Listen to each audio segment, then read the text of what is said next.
अस्सलाम वालेकुम व्यूवर्स, कैसे हैं आप। उम्मीद करती हूँ कि आप सब खैरियत से होंगे। व्यूवर्स, आज मैं आपके लिए दही गोश्त की रेसिपी लेके आई हूँ और ये बहुत यूनिक रेसिपी है। उम्मीद करती हूँ कि आपको पसंद आएगी। इसको धुआं दही गोश्त भी कहा जाता है। और व्यूवर्स, रेसिपी स्टार्ट करने से पहले एक रिक्वेस्ट है कि जो लोग मेरे चैनल पर नए हैं वो मेरे चैनल को लाइक करें, शेयर करें और सब्सक्राइब करें। तो व्यूवर्स, चलें अपनी रेसिपी को स्टार्ट करते हैं। तो सबसे पहले व्यूवर, मैंने पैन में थोड़ा सा घी ऐड किया है। व्यूवर्स, तकरीबन 2 खाने के बड़े चम्मच मैंने इसमें ऐड किए हैं। अब घी को हम गरम होने देंगे थोड़ी देर के लिए। जैसे ये गरम हो जाता है फिर इसमें हम बाकी इंग्रेडिएंट्स ऐड करेंगे। साबुत गरम मसाला ऐड किया है व्यूवर्स इसमें ज़ीरा, काली मिर्चें हैं और थोड़ा सा इसमें हम इसके साथ व्यूवर्स हम 1 बड़ी इलायची, कुछ दालचीनी के टुकड़े और थोड़ा सा 2-4 लौंग इसमें ऐड करेंगे। व्यूवर्स, इनको हमने घी के साथ अच्छी तरह फ्राई करना है, लेकिन इनको बहुत ज़्यादा फ्राई नहीं करना कि जल जाए। जब ये लाइट गोल्डन होना शुरू हो तो व्यूवर्स बस आप समझ लें कि ये तब तक डन हो गए हैं।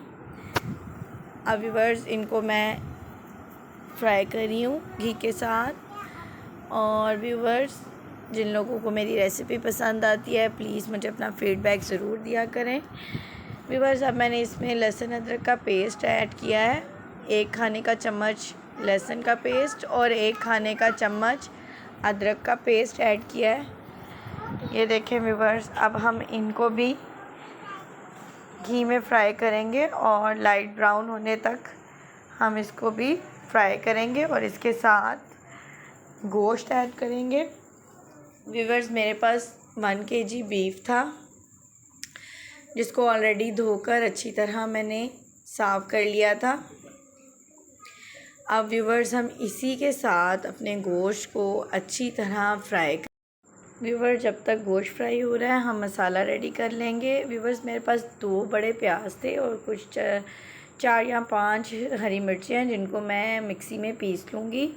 ये देखिए व्यूवर्स, अब गोश्त आलमोस्ट फ्राई हो चुका है, क्योंकि देखिए आप इसका कलर चेंज हो चुका है।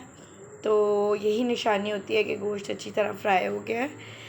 अब जो प्याज और मिर्चें मैंने ऑलरेडी ग्राइंड कर ली थी वो मैं इसमें ऐड करूँगी। व्यूवर, इसमें ये होता है कि जब हमने दही गोश्त बनाना होता है तो उसमें मसाला हमें इसी तरह डालना होता है ताकि उसकी ग्रेवी अच्छी बने। तो मैंने ये जो 5 से 6 हरी मिर्चें थी और साथ में प्याज थे, मैंने उनको जार में डालकर ब्लेंड कर लिया था। व्यूवर्स, मैंने इसमें पानी बिल्कुल ऐड नहीं किया, ये इसी तरह ब्लेंड किए हैं। और अब इसी गोश्त के साथ ये प्याज और हरी मिर्चें मैं फ्राई करूँगी। इसमें ये ज़रूरी इसलिए है फ्राई करना कि अगर आप इसको फ्राई नहीं करते तो कच्चापन आता है प्याज का। और व्यूवर्स, ये कुछ मसाला है जो हमने अपने गोश्त में इस्तेमाल करना है, जिसमें 2 बड़े चम्मच सूखे धनिए के, 1 चम्मच ज़ीरे का और तकरीबन 1 चम्मच काली मिर्च का ऐड किया है। मैं इनको ड्राई रोस्ट कर रही हूँ।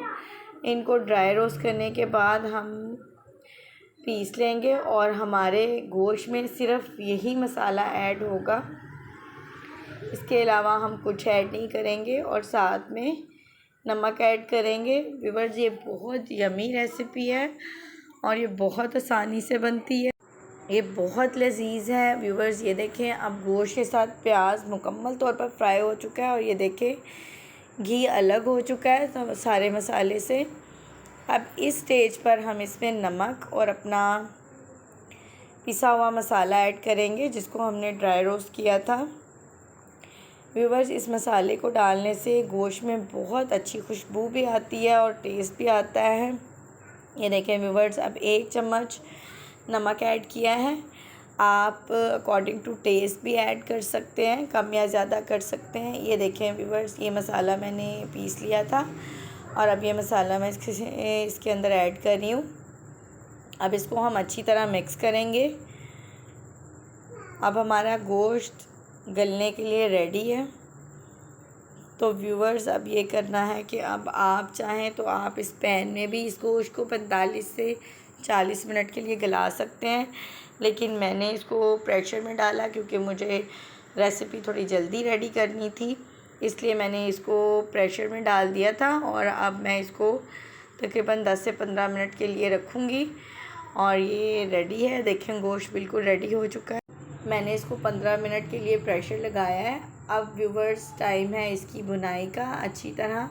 अब मैंने इसमें और 3 हरी मिर्चें ऐड की हैं और व्यूवर्स, एक बड़ी प्याली इसमें मैं दही की ऐड कर रही हूँ। आपने दही को बहुत अच्छी तरह फेंट लेना है और आपने इस स्टेज पर आँच को कम रखना है। अगर तो आप तेज़ आँच पर दही ऐड कर देते हैं तो दही फट जाती है और उसकी गुठलियाँ सी बन जाती हैं, जो मसाले में बिल्कुल अच्छी नहीं लगती। हमेशा जब भी आप कोई वाइट चीज़ ऐड करें तो उसको आपने लो फ्लेम पर ऐड करना है। तो ये देखें व्यूवर्स, अब हमारा दही का पानी मुकम्मल तौर पर खुश्क हो चुका है और इसमें से बहुत अच्छी खुशबू आ रही है। व्यूवर्स, ये बच्चे भी बहुत शौक़ से खाते हैं बिकॉज़ ऑफ इसमें बहुत ज़्यादा मिर्चें नहीं होती, तो बच्चे इसको बहुत पसंद करते हैं। इसलिए आप भी अपने घर में इसको ट्राई करें। देखें व्यूवर्स, अब मैंने इसके अंदर थोड़ा सा गरम मसाला ऐड किया है, वो अकॉर्डिंग टू टेस्ट है। अगर आप डालना चाहें तो आप डाल सकते हैं, अदरवाइज़ अगर आप नहीं डालना चाह रहे तो कोई इशू नहीं है। अब व्यूवर्स, में कटा हुआ हरा धनिया ऐड किया है। देखें, घी मुकम्मल तौर पर मसाले से अलग हो चुका है। आपकी रेसिपी के डन होने की सबसे बड़ी निशानी यही होती है कि जब आपका मसाला घी छोड़ दे। ये भुना कुटा ज़ीरा व्यूवर्स, ये देखें, अब भुना कुटा ज़ीरा मैंने इसमें ऐड किया है। ये बिल्कुल बहुत यमी रेसिपी है। व्यूअर्स, मेरी बेटी मेरे साथ है और मुझे कह रही है कि मैंने भी रेसिपी बनानी है। तो व्यूअर्स, ये देखिए, मैंने एक कोयला गरम किया है और अब उस पर घी डाला है। व्यूअर्स, अब ये आप इसको थोड़ी देर के लिए ढक के रख दें, इसमें बहुत अच्छी खुशबू आएगी और ये बहुत अच्छा टेस्ट देगा। इसीलिए इसको हम धुआं दही के गोश्त भी कहते हैं, क्योंकि ये बहुत टेस्टी और यमी होता है। व्यूवर्स, मेरी रेसिपी की फ़ाइनल लुक है ये। उम्मीद करती हूँ कि आपको मेरी आज की रेसिपी पसंद आई होगी। प्लीज़ अपना फ़ीडबैक ज़रूर दिया करें, ये हमारे लिए हौसला अफजाई होती है, हमें काम करने की हिम्मत मिलती है। तो व्यूवर्स, अपनी दुआओं में मुझे याद रखिएगा। मिलते हैं हम इंशाल्लाह नेक्स्ट रेसिपी में। अपना बहुत ख्याल रखिएगा। अल्लाह हाफ़िज़।